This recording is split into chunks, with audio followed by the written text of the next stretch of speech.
I was born and raised in San Antonio, graduated from Churchill High School, and went on to get my teaching degree at Southwest Texas. I taught my whole career of 36 years at Fort Sam Houston Elementary School, teaching 2nd and 3rd grade, then went on to be the reading specialist and dyslexia interventionist. I'm speaking today as I have been on this cancer journey for the past 9 years. But to be real honest, my brother Reagan was supposed to be speaking to you, but God had a more important engagement for him and called him home this past October.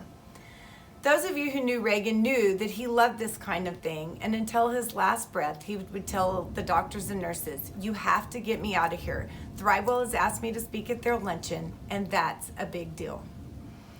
Reagan was well known in the San Antonio community. He was president of J.B. Goodwin Realtors and was very active in local, state, and national politics. He was elected district clerk of Bexar County, as well as justice of the peace. He was the director of the Texas Lottery and served on many boards at all levels. He received appointments from Governor Bush, Governor Perry, Supreme Court Justice Phillips, and was most recently serving as the federal political coordinator for Congressman Will Hurd. So I'm going to try my best today to represent both of us and our families. There is no doubt in my mind that he is with us, as he was so passionate about ThriveWell. Cancer is no stranger to our family. Out of 4 grandparents, 3 of them died of cancer.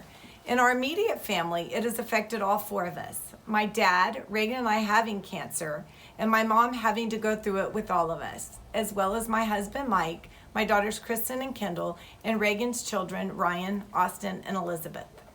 This is no easy task, as you all know, as most of you have been affected in some way as well. It's an emotional roller coaster, to say the least, and not to be tackled alone. So when Aaron told me that the theme of this year's luncheon was, "In this family, no one fights alone," I thought, wow, this is perfect, because we have always been there for each other. I am still on a maintenance drug, and I am in year 4 of no visible signs of cancer. Praise the Lord.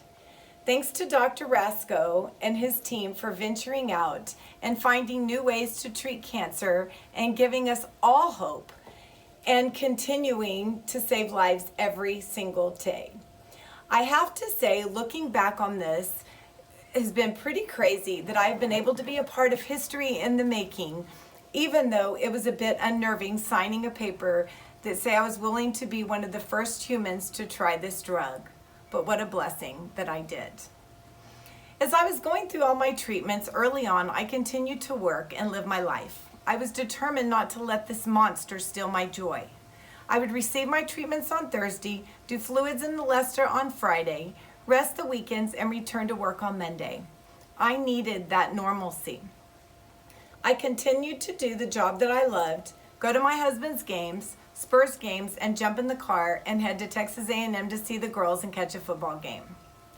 The key to me was to stay positive and keep my mind straight and never, ever give up hope. I remember the day I heard this dreaded news. Of course, I was crying with all these thoughts racing through my mind. One of Dr. Santillan's nurses grabbed me by the chin and said, "You look at me now. You stay positive, you'll be in and out of here. You get negative, it will kill you." That thought still goes through my mind every single day. In May of 2018, my husband and I decided to retire. Thank the Lord.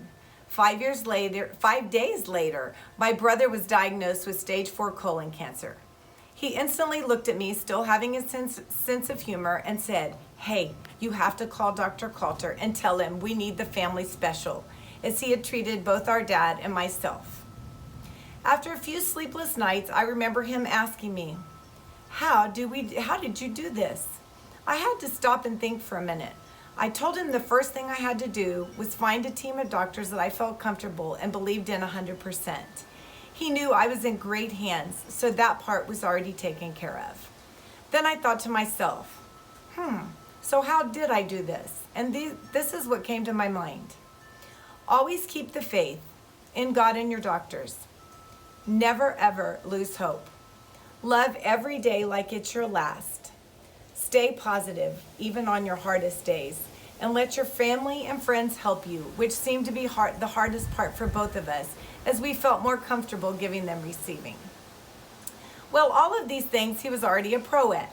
Through his whole journey, he was the light. He never felt sorry for himself. He continued to put others first. His faith never wavered, and he never gave up hope.